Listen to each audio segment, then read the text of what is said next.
Selamat malam Pak Indra. Selamat datang di channel YouTube Nescafe. Saya mengucapkan terima kasih atas waktunya yang luar biasa ini. Karena saya tahu bahwa kesibukan Pak Indra sebagai seorang advokat yang luar biasa sibuknya. Ya udah beberapa hari kita janjian ya Pak, baru kali ini. Baru kali ini kita bisa nongkrong bareng nih ya, ngobrol online gitu ya. Ya, baik Pak Indra, malam ini mungkin kita bisa ngobrol-ngobrol via Zoom karena memang situasi corona yang makin hari makin banyak ini. Saya perawat Pak Indra, jadi ini satu kesempatan yang luar biasa bisa mewawancara Pak Indra mengenai dunia advokat. Mungkin nanti bisa diceritakan bagaimana sebetulnya kok Pak Indra ini bisa sampai jatuh ke dunia advokat, sehingga ini menjadi daya tarik teman-teman juga. Dan juga ceritakan bagaimana melihat sudut pandang seorang advokat terhadap perawat terutama. Karena sekarang kan perawat itu menjadi garda terdepan Pak Indra, dan banyak sekali tenaganya, hampir 60% tenaganya di rumah sakit adalah perawat. Ya, silakan mungkin Pak Indra bisa cerita dulu, testimoni sedikit lah dulu, bagaimana Pak Indra bisa jadi seorang advokat. Baik Pak Gegen, terima kasih. Selamat malam untuk channel Nescafe ya. Yang digawangi oleh Pak Gegen. Pak Gegen juga satu profesi dengan saya. Perkenalkan, nama saya Ari Indra David, sarjana hukum, magister hukum. Saya sebagai advokat dari tahun 2008 Pak Gegen waktu itu ya kan. Dari Malang Melintang gitu ya. Pertama kita coba upaya bisnis dulu, akhirnya saya tertarik di dunia advokat ini karena memang perannya hampir sama dengan perawat. Bagaimana kita juga menjadi garda terdepan dalam melakukan advokasi kaum-kaum marginal dan kaum-kaum masyarakat yang membutuhkan keadilan. Kalau perawat membutuhkan pertolongan dalam kesehatan. Ini yang saya pikir mempunyai kesamaan yang hampir mirip dengan kita. Dan sama-sama officium nobile juga, profesi perawat dengan profesi advokat ini profesi yang memang betul-betul menjadi garda terdepan juga, gitu ya. Akhirnya saya dari 2008 itu menjadi advokat, ya, sampai dengan sekarang. Dan beberapa kali juga kita coba untuk melakukan upaya bantuan-bantuan hukum sampai di tingkatan desa juga sama seperti itu. Kita juga miris ya dengan kondisi saat ini. Banyak juga. Kalau dulu dengan advokat dengan profesi perawat itu sama-sama belum begitu banyak dikenal masyarakat Pak Gegen. Jadi tahun-tahun 2008 di bawah itu ya mungkin ya, advokat itu sama dengan profesi perawat. Artinya masih dikesampingkan, tidak diperhitungkan lah begitu ya, kurang lebih begitu. Padahal profesi perawat dengan advokat ini hampir sama-sama mirip lah, kurang lebih begitu. Mereka banyak masyarakat juga belum banyak mengenal tentang advokat, bagaimana cara kerja advokat gitu ya, dan selalu dikesampingkan. Akhirnya kita memberikan advokasi bagaimana kita bisa memberikan perlindungan hukum terhadap masyarakat. Itu yang membuat saya menjadi menarik untuk ikut dalam bergabung di dunia advokat di 2008 itu. Nah, akhirnya saya saat ini menjadi ketua Dewan Pimpinan Cabang Kongres Advokat Indonesia Bogoraya, ya, diminta oleh kawan-kawan untuk menaungi kawan-kawan advokat di wilayah Bogoraya, Kabupaten dan Kota Bogor. Samping itu juga saya selaku ketua Dewan Pimpinan Cabang Himpunan Advokat Muda Indonesia di wilayah Bogoraya juga Pak Gegen. Gitu. Nah, jadi kurang lebih begitulah ya. Jadi proyeksi yang sudah kita lakukan itu ya sama dengan kawan-kawan di perawat gitu ya. Bagaimana melakukan advokasi. Cuman memang bedanya kalau kawan-kawan dari perawat itu di kesehatan, kalau kita di dunia hukum seperti itu Pak Gegen. Ya. Dan yang pertama tadi saya lupa juga ya, saya mengucapkan selamat lah ya HUT harlahnya PPNI gitu ya, yang ke-47 kalau nggak salah. Oh iya, betul. Ya, itu yang utama gitu ya. Karena memang kebetulan istri saya juga perawat Pak Gegen gitu ya. Jadi saya dengan istri saya itu ya mempunyai kecocokan juga gitu ya. Bagaimana kita menaungi dan melakukan mengayomi gitu masyarakat yang ada di wilayah kita masing-masing, minimal seperti itu. Saat ini memang istri saya jadi mengajar di Stikes Dharma Husada sebagai perawat beliau di sana. Oh, Begitu. iya iya. Menarik nih Pak, menarik karena seorang advokat juga sekaligus seorang istri perawat. Jadi iya. Ya inilah pas sebetulnya saya mengundang Bapak ke YouTube kami ini memang sebetulnya ya yang saya bilang tadi bahwa kemiripan itulah yang sama-sama bergerak dalam bidang jasa. Jasa inilah yang jasa tidak kelihatan hasilnya, tetapi bagaimana jasa itu ketika orang puas atau tidak puas kan bagaimana melihat dari aspek yang lain yang tadi kepuasan itu ya Pak Indra. Nah, menurut Pak Indra ini menarik. Nah, sejauh mana Pak Indra tahu tentang keperawatan ini? Apalagi istrinya perawat, sungguh luar biasa ini. Dari aspek kehidupan sehari-hari terutama, karena cara pandang tadi dengan cara pandang masyarakat juga kan, aduh perawat tuh apa sih misalnya? Terus pengacara tuh, takut juga pengacara, takutnya dituntut atau bagaimana. Nah ini perspektif Pak Indra dari sudut advokat terhadap perawatan itu bagaimana selama ini yang mungkin sudah banyak kenal dengan istri gitu. Jadi begini, jadi memang berawal dari orang tua saya waktu itu Pak Gigen yang sering sakit keluar masuk karena usia yang sudah sepuh juga gitu ya, bolak-balik ke rumah sakit sehingga saya melihat bagaimana ibu saya, orang tua saya dirawat oleh perawat gitu ya.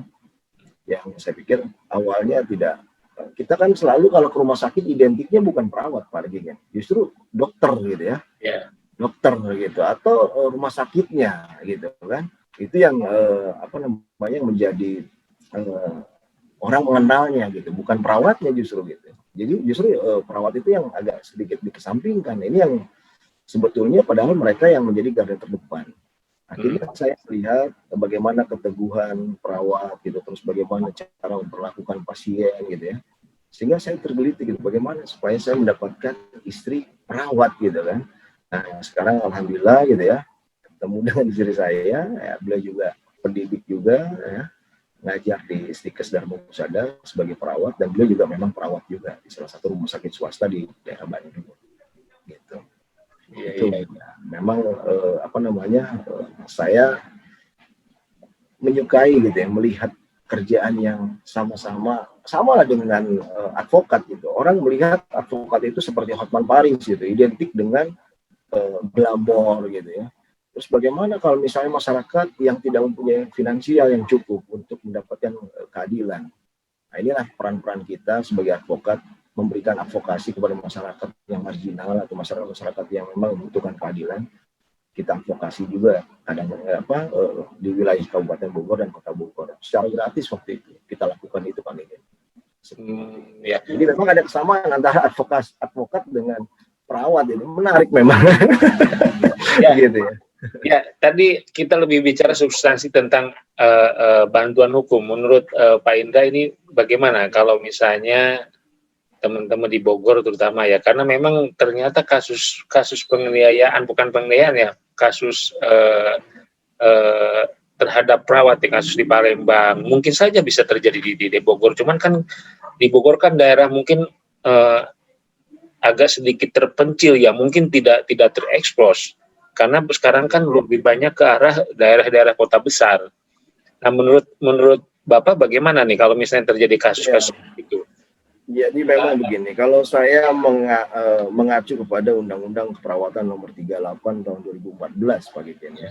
Dijelaskan dalam Undang-Undang Keperawatan Nomor 38 Tahun 2014 bahwa wewenang perawat meliputi melakukan pengkajian keperawatan secara holistik, menetapkan diagnosis keperawatan, merencanakan tindakan keperawatan dan lain sebagainya. Itu artinya bahwa negara itu hanya menuntut wewenang, tapi bagaimana memberikan payung hukum yang jelas kepada perawat ketika mereka juga, karena sasaran tembak pasien itu coba lihat, mereka karena mungkin lelah, apalagi dalam kondisi COVID begini ya, bagaimana saya nggak terbayang gitu, bagaimana perawat-perawat itu harus berjibaku gitu ya di tengah rumah sakit mengurusi mengurusi pasien.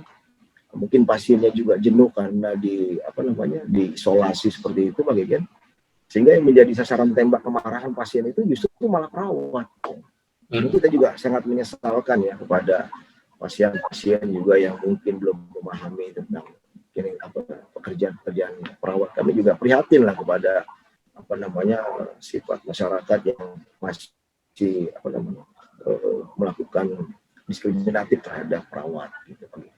Seperti kejadian yang ada di Palembang dan sebagainya. Kita juga sempat kita kontak-kontakan Pak Gegen ya, untuk segera melakukan tindakan, dan kami sebagai advokat untuk siap untuk dilibatkan ketika kawan-kawan kita di perawat itu ada yang melakukan perbuatan seperti yang kemarin di Palembang. Terutama yang waktu itu kalau nggak salah di Surabaya juga sama juga seperti itu. Ya, memang perawat ini rentan dengan sasaran tembak, Pak. Nah, ini harus dikaji bagaimana kita sebagai advokat itu memberikan perlindungan hukum dan memberikan advokasi kepada para pasien, atau dibuatkan skema lah ya, dibuatkan skema ketika pasien berobat ke rumah sakit, mereka juga, sehingga rumah sakit juga harus memberikan rasa aman dan nyaman kepada para perawat ketika mereka bekerja di sana, kan begitu. Artinya dibuatkan satu klausul lah ya tentang tatib atau bagaimana memperlakukan perawat dan sebagainya, kurang lebih begitu. Dan saya lihat kan beberapa rumah sakit di wilayah terutama di Bogor ini belum sepenuhnya bagaimana mereka memberikan perlindungan atau rasa nyaman kepada para perawat, Pak. Seperti itulah Pak Gegen, kurang lebih begitu. Artinya pada saat masyarakat atau pasien itu datang ke rumah sakit, dibuatkan satu klausul ya, bagaimana supaya pasien itu bisa mentaati dan memperlakukan perawat itu dengan baik gitu. Sehingga ada feedback yang baik gitu antara perawat dengan pasien, seperti itu Pak Gegen. Sehingga tidak terulang lagi seperti kejadian-kejadian di Palembang. Dan kita juga mendorong kepada penegak hukum ya untuk bertindak tegas kepada orang-orang yang telah melakukan diskriminasi. Saya melihatnya Pak Gegen bahwa kita banyaklah kondisi, kita ulang lagi ya, bahwa kondisi kemarin itu kan kondisi yang ada di daerah di Palembang, di Surabaya, dan di Medan, dan lain sebagainya itu, yang menjadi sasaran tembak pasien itu adalah perawat.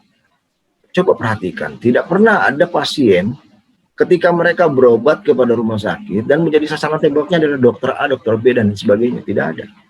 Artinya perawat itu bukan hanya sebagai garda terdepan ketika dia melaksanakan pekerjaan saja, Pak. Tapi dia juga harus menjadi garda terdepan ketika menjadi sak-saknya pasien, sasaran tembaknya ketika ada hal-hal yang mungkin yang harusnya menjadi sasaran tembak rumah sakit, tapi perawat yang dahulu yang lebih menjadi garda terdepan gitu. Makanya saya sih sependapat gitu ya Pak dengan kawan-kawan di LBH PPNI untuk segera mendorong Pak, untuk mendorong kepada para penegak hukum itu ya kepolisian, ketika ada orang-orang yang melakukan diskriminatif terhadap perawat, segera lakukan penangkapan dan tahan, begitu Pak. Ya, gitu. Menurut Pak Indra, kasus yang di Palembang itu sebetulnya masuk penganiayaan murni atau bagaimana itu ketika dijambak, dipukul, ditendang itu? Nah dari aspek hukumnya bagaimana Pak dari Bapak ini? Ini kan juga perlu pemahaman kepada perawat sebetulnya. Ya, itu sudah masuk unsur Pak, sudah memasuki unsur terhadap penganiayaan, kan begitu. Lagi-lagi ya itu tadi kan memang masyarakat kita yang mungkin abai dengan dengan apa yang sudah tidak memahami lah. Dan perawat harus menjadikan sasaran tembak mereka gitu loh Pak Gegen. Dan itu sudah memasuki unsur Pak. Tapi kan kadang-kadang itu yang terlihat loh Pak, yang viral. Mungkin ada juga kawan-kawan kita perawat yang ada di daerah Papua, ada di Maluku, atau ada di Loksmawe yang mungkin tidak bisa membuat mereka viral. Akhirnya mereka harus menahan dan menelan pil pahit sendiri begitu Pak Gegen. Jadi kita harus juga kawan-kawan kita yang ada di daerah. Gitu, Pak Gegen. Ada upaya ketakutan seorang perawat ketika melapor ke polisi. Ya, saya bisa membaca dari sisi psikologisnya Pak ini. Misalnya gini, saya nggak mau lapor karena takut dituntut balik. Saya nggak mau lapor nanti saya dilaporkan pula, katanya seperti itu. Udah biarin aja lah. Ini yang sering terjadi di keperawatan, ya, terutama di pelayanan kesehatan, sehingga kasus ini terus terulang. Karena tadi kata Pak Indra tidak ada efek jerak gitu. Nah ini bagaimana supaya paham betul perawat itu, udah lapor aja gitu ke polisi. Ini akan menjadi takut karena takut dilanjut balik, takut nanti dilaporkan lagi. Udah kalau katanya kalau sudah sampai ke hukum itu ribet, pusing, apalagi sudah pakai pengacara lagi katanya. Ya begini Pak, memang kawan-kawan yang ada di perawat juga mereka sudah terikat sumpah juga Pak, gitu ya. Dan mereka juga ditekan bagaimana melakukan tugas dan tanggung jawabnya sebagaimana maksimal gitu ya. Mereka juga mungkin ada penekanan. Ini memang harus memberikan edukasi terhadap rumah sakit agar ketika ada perawat kita yang ada yang melakukan diskriminatif atau melakukan pemukulan atau penganiayaan terhadap perawat, kita minta kepada rumah sakit untuk mendorong juga dilaporkan agar tidak ada terjadi hal yang demikian, menjadi pilot project begitu loh. Kita prihatin dengan kondisi para perawat ini sudah berjibaku gitu. Mereka juga sudah mengorbankan bukan hanya keluarganya, tapi juga mengorbankan waktunya, mengorbankan juga jiwanya, raganya gitu ya, untuk bagaimana supaya para pasien ini bisa sembuh dan sebagainya. Tapi siapa yang memikirkan perawat kalau bukan ya kita ini kan begitu Pak. Artinya tugas mereka ini kalau nggak diperhatikan, mereka kan dipaksa untuk melakukan tugas dan tanggung jawab. Tapi pertanyaan kita adalah siapa yang yang bisa memikirkan para perawat ini kalau bukan PPNI kan begitu. Makanya kita advokasi di LBH PPNI juga harus berani bersikap untuk melakukan pendampingan di setiap daerah begitu Pak Gegen. Kita siap lah untuk membantu itu. Ya, dengan kawan LBH. Kan ada image juga kalau bayar pengacara itu mahal Pak. Jadi ketika kalau di LBH kan memang kadang-kadang ya seikhlasnya, tetapi kan juga orang memandangnya ingin cepat selesai. Kalau di LBH kan mungkin berbelit-belit. Nah, tapi kalau di pengacara ada image bayarnya mahal gitu Pak. Ini bagaimana menurut Bapak bahwa kami juga memang di perawatan juga seperti itu ketika ada satu penganiayaan ya. Sementara misalnya pasien atau keluarga pasiennya pakai pengacara, lah perawatnya nggak pakai pengacara. Nah, ada kadang-kadang karena mahal, karena kami kan hanya pekerja biasa seperti itu. Apalagi yang dilawan kita orang kaya misalnya tuh Pak. Ini bagaimana ada image bayar mahal itu Pak? Saya pikir begini Pak, memang dari awal kan kita juga sudah memberikan advokasi kepada masyarakat Pak, bahwa orang asumsinya advokat itu adalah mahal Pak Gegen. Ya. Kan begitu ya? Ya. Nah, kita sependapat lah, karena memang senior-senior kita di sebelah itu juga mempertontonkan kegelaporannya, kurang lebih begitu ya kan? Sehingga kita juga berdampak juga kepada advokat-advokat kita, akhirnya menimbulkan stigma terhadap masyarakat bahwa advokat ini menjadi mahal, kan begitu. Nah, kita juga siap untuk berkomitmen bagaimana melakukan pendampingan hukum, gitu, memberikan advokasi, edukasi hukum terhadap para perawat-perawat yang ada tergabung dalam PPNI ini, gitu Pak. Permasalahan bagaimana kami ya gaji begini, gitu kan, kurang kita paham lah, karena juga istri saya juga orang perawat Pak Gegen ini. Jadi saya sudah paham lah ya di dunia keperawatan seperti itu ya. Artinya kita memang free charge ya, kita free-kan gitu ya, kita gratiskan, kita memberikan bantuan hukum, edukasi dan lain sebagainya. Artinya ketika ada kawan-kawan dari perawat yang memang membutuhkan bantuan hukum, ya bisa nanti bekerja sama dengan LBH PPNI dan kami siapkan nanti untuk sumber daya manusia dari DPC Kongres Advokat Indonesia Bogoraya. Seperti itu Pak Gegen. Ya, memang menarik ini. Memang harus seharusnya memang dari mulai sekarang ya. Ada satu kerjasama bagaimana pakar-pakar hukum dan pengacara ini bisa memberikan edukasi kepada kami. Memang di perawat juga ada orang yang mengerti hukum, tapi tidak terlalu banyak. Ada juga pengacara, tapi tidak terlalu banyak karena mereka kebanyakan PNS dan TNI dan mereka tidak boleh, itu kan betul kan Pak ya. Jadi ini yang jadi masalah. Pak Gegen. Sebetulnya begini Pak Gegen, karena memang sumber daya tenaga advokasi kita mungkin terbatas gitu ya. Bisa juga kita dari LBH PPNI untuk kita cari dari setiap perwakilan daerah-daerah itu dibentuk paralegal. Jadi ketua LBH PPNI yang diwakili di daerah masing-masing untuk kita diklat ya, kita lakukan diklat. Nanti kita jadikan ditaruh di tempat satu ruangan, gitu. Misalnya ada perwakilan dari Sabang sampai Merauke di bawah naungan LBH PPNI. kita bentuk untuk mereka jadikan legal officer atau menjadi paralegal, begitu Pak. Dan mereka bisa mendampingi sampai ke tingkatan Polres atau Polsek atau di Polda Metro Jaya atau di Polda masing-masing, begitu Pak Gigen. Dengan dasar sudah kita legalitaskan dari LBH PPNI, terus kita sertifikasi gitu ya. Nah, kita berikan edukasi 3 hari lah kurang lebih gitu ya. 3 hari kita bentuk mereka, ditempatkan di mana gitu. Setelah mereka pulang dari tempat diklat kita, mereka sudah bisa melakukan pendampingan, memberikan advokasi kepada kawan-kawannya yang ada di daerah masing-masing. Itu juga salah satu solusi sebetulnya Pak Gigen. Gitu Pak Gigen. Jadi tidak mesti ada pengacara ya? Tidak harus mesti pengacara. Oh. Dan itu kawan-kawan dari LBH PPNI juga bisa kita sertifikasi, artinya paralegal tadi ya. Oh, paralegal ya. Ya, kawan-kawan perawat itu kita sertifikasikan mereka dan mereka sudah bisa melakukan pendampingan. Iya. Dari logonya dari logo LBH PPNI. Oh iya.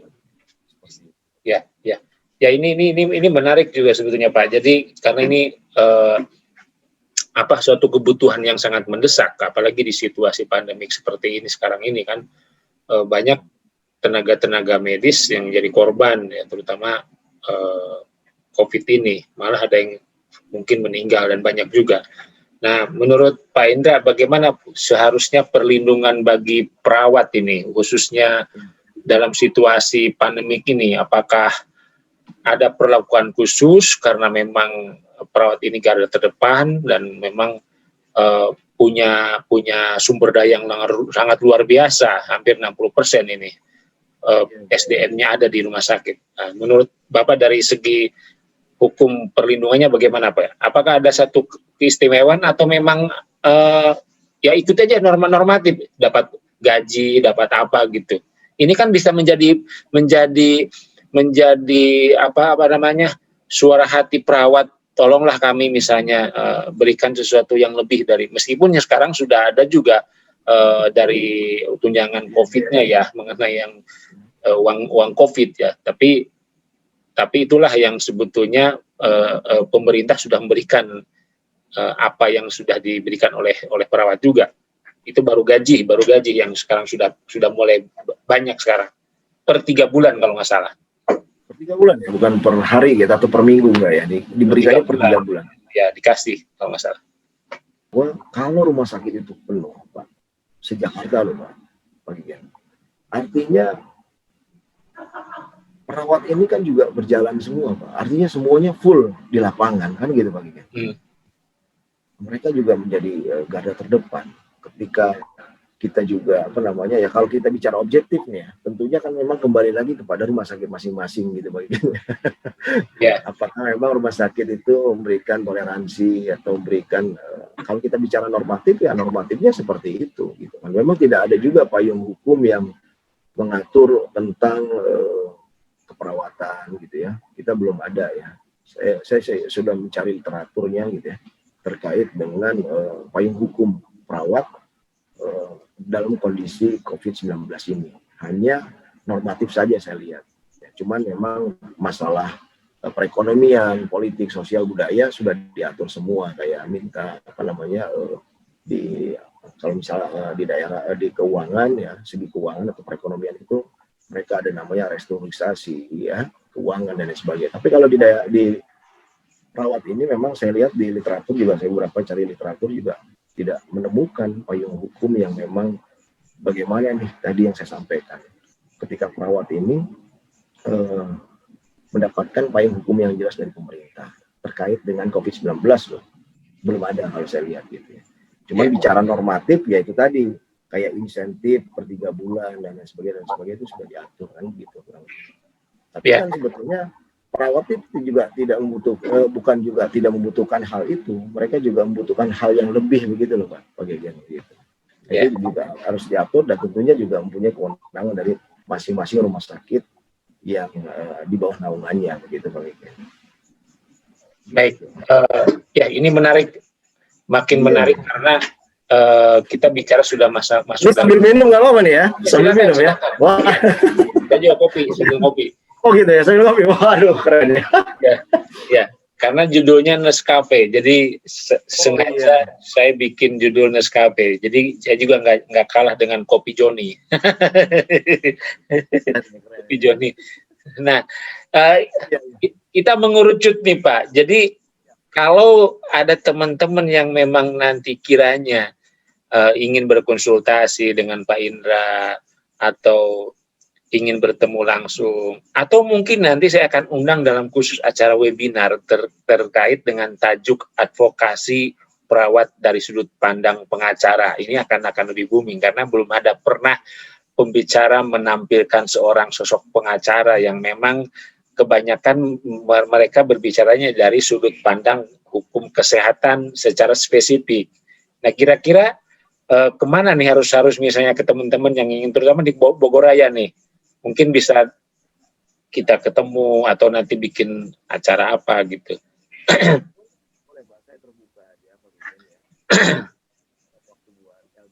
Lanjut. Jadi bisa nanti Pak Gegen datang ke sekretariat kita di DPC Kongres Advokat Indonesia Bogoraya di Oto Celing lantai 2 Sentul gitu ya, dengan bertemu dengan saya sendiri Arinda David gitu ya. Kita diskusi juga di sekretariat juga terbuka Pak gitu ya.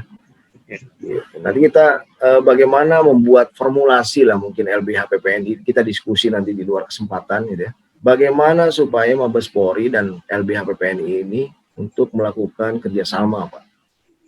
Ketika nanti ada perawat-perawat yang di bawah naungan PPNI, langsung kita bisa sikapi gitu. Artinya ada kerjasama MOU atau agreement antara LBH PPNI dengan Mabes Polri begitu, kurang lebih begitu, sehingga bisa memayungi kawan-kawan yang ada di perawat yang ada di seluruh Indonesia begitu Pak. Ini mungkin salah satu masukan saja. Siap. Nanti untuk membantukan formulasi. Siap. Tidak ada lagi nanti kawan-kawan perawat yang mendapatkan diskriminasi ketika di bawah di akar rumput. Oke, ya. Kita sudah lumayan nih, hampir setengah jam kita bicara, 45 menit malah. Menarik, nggak kerasa ya? Ya nggak kerasa, karena ini memang topik betul, ini betul. Saya juga bingung mau tanya apa, karena memang dunia keperawatan sangat jauh dari pengacara, sehingga yang saya bilang tadi, ketika perawat dengar kata pengacara, itu image-nya sudah sangat menakutkan, sehingga dalam perawatan hari-hari pun sebetulnya kami seolah-olah waduh hati-hati ini pengacara. Ini yang image seperti itu Pak, nanti kita bangun supaya ada saling komunikasi. Benar nggak Pak Indra ya? Betul, setuju saya. Ya. Memang tadi yang kita sampaikan bahwa perawat dengan advokat ini sama-sama awalnya tidak diutamakan lah, belum memahami lah masyarakat. Mungkin tahun 90 atau tahun 80 juga masyarakat juga masih belum memahami bagaimana tugas dan fungsi advokat. Nah sekarang sudah mulai memahami. Juga sama juga dengan kondisi profesi perawat juga kan begitu. Karena memang kita sama-sama garda terdepan dan memang menjadi profesi yang officio nobile gitu ya, sama-sama yang punya profesi yang luhur gitu Pak, dalam membantu masyarakat gitu. Jadi tidak usah ada rasa jarak atau sekat gitu antara perawat dan advokat. Sebetulnya kita seiring dan sejalan Pak Gegen gitu, karena kita sama-sama membantu masyarakat dalam, kalau kami membantu masyarakat dalam mencari keadilan, kalau kawan-kawan dari perawat membantu masyarakat dalam tumbuh kembang dalam kesehatan, kan kurang lebih begitulah Pak Gegen. Baik. Ya baik, terima kasih Pak Indra nih waktunya.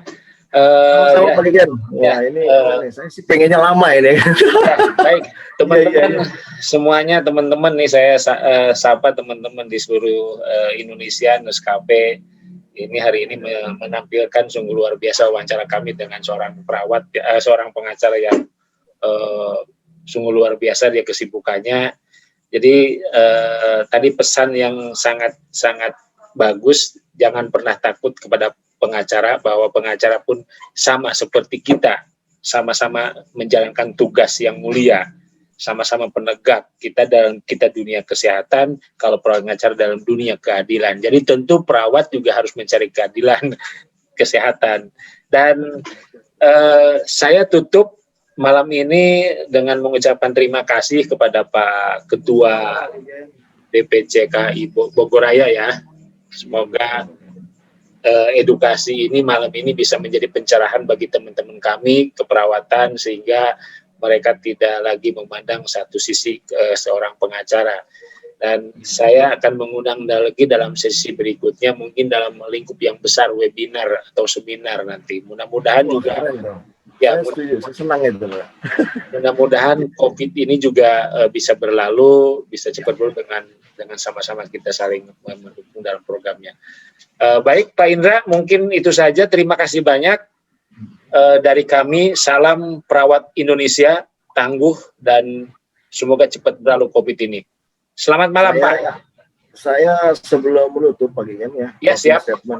Ya. Saya mewakili kawan-kawan advokat dan yang saat ini juga sedang dirawat, gitu ya. Advokat kita juga sedang berjibaku dan ada juga yang terpapar COVID.